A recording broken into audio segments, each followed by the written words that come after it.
Well, good morning. I'm Mike Seraphin. I'm the lead flight director responsible for the flight operations for Orion's first flight test. I'll be supporting with a team of blended operators. They're all legacy shuttle operators that I've worked missions with before out of the Mission Control Center here in Houston. I wanted to provide a brief bit of insight to some of the mission preparations and the environment that we'll be supporting flight operations from. So if we could pull up the first slide. This shows what the blue flight control room looks like now. It was previously used by the International Space Station program from 1998 when the International Space Station first started flying through 2006 when the International Space Station team outgrew this room because the space station continued to grow in terms of systems, capability, and then also crew size. The operators here have all built and trained and tested all of the applications and software you see there.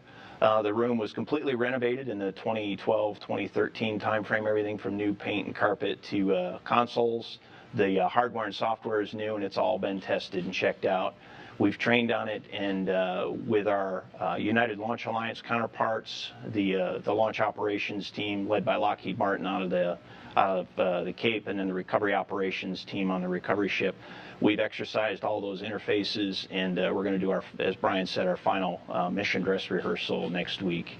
So we are getting very close to flying. We're about 4 weeks out, and the team is ready, and we're ready to go fly Orion on this first flight test.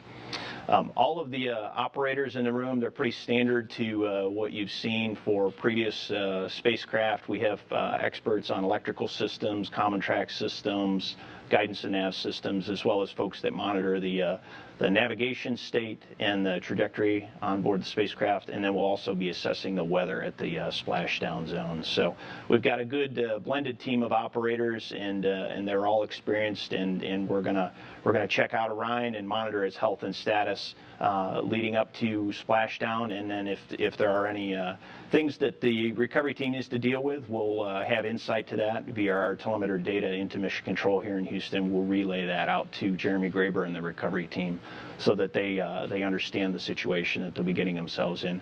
Otherwise, we'll just relay the splashdown location, and they'll know when and where to look to gather imagery at the splashdown time, as well as where to recover the Orion capsule.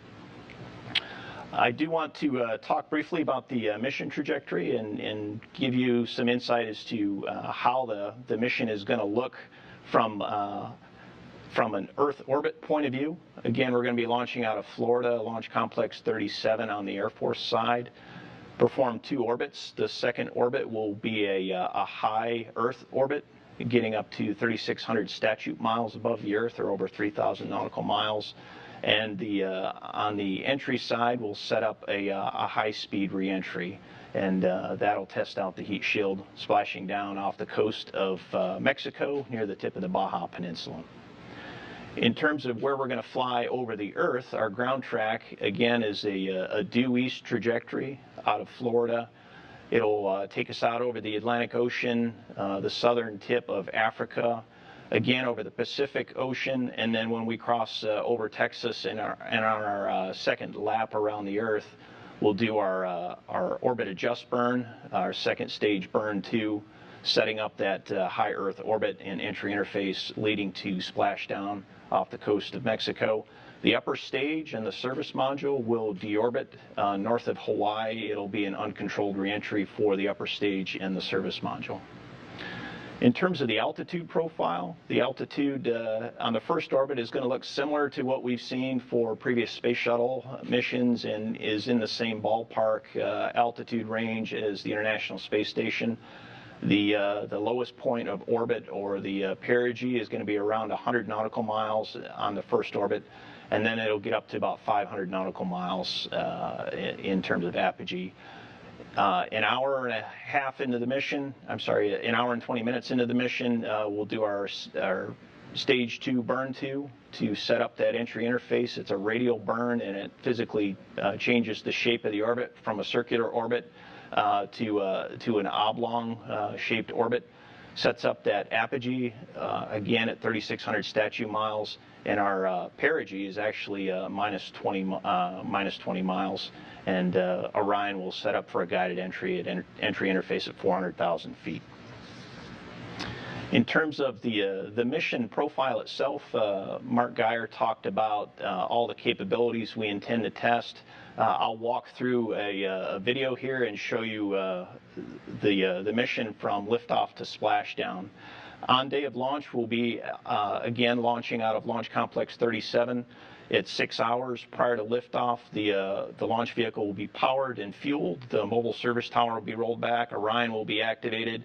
And then at 6:05 Central Time, we'll lift off from Cape Canaveral. The Delta IV Heavy and its 3 liquid boosters will take us out of the Earth's atmosphere. And roughly 3.5 minutes into the mission, the liquid boosters will separate. The core will shut down. The liquid core will shut down about 4 minutes into the mission, and then the upper stage will ignite. After the upper stage ignition, the service module fairings will separate and the launch abort system will be jettisoned, and Orion will continue its climb to orbit. We'll achieve orbital insertion about 17 minutes into the mission, and we'll begin our first lap around the Earth. At 1 hour and 55 minutes into the mission, we'll do our stage 2 burn 2, and that'll set up that high Earth orbit as well as our entry interface. During that time frame, we'll be in a barbecue roll, which is rotating about the long axis, and we'll pass up through the Van Allen radiation belts, a period where we expect to see elevated radiation, and we may see some effects on some of our electronics that Mark Geyer briefed earlier. At apogee, we'll see the Earth from 3,600 miles up out the hatch window. It'll be about the size of a 6-foot disc held at arm's length at that point. And then we'll come back around and separate Orion from the service module in the upper stage. We'll activate the attitude control system, orient the heat shield forward, and then Orion will begin its trial by fire. During the re-entry, the plasma outside the heat shield could see temperatures up to 4,000 degrees Fahrenheit. After the peak heating period, the heat shield is no longer required. So at that point, we'll jettison the forward bay cover, which is a heat shield that covers up the parachute system, and then begin the parachute's deploy sequence.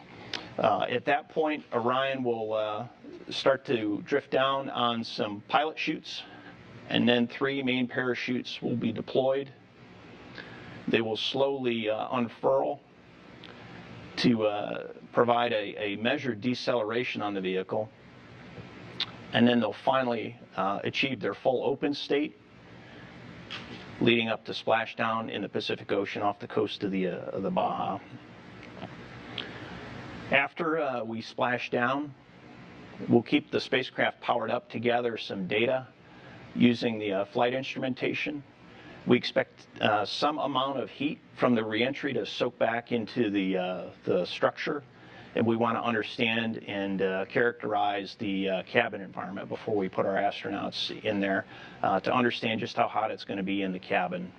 The crew module uprighting system will inflate and, if necessary, upright the crew module, leading up to the recovery operation. After we power down the spacecraft, I'll call Jeremy Graber on the recovery ship and let him know the health and status of the spacecraft.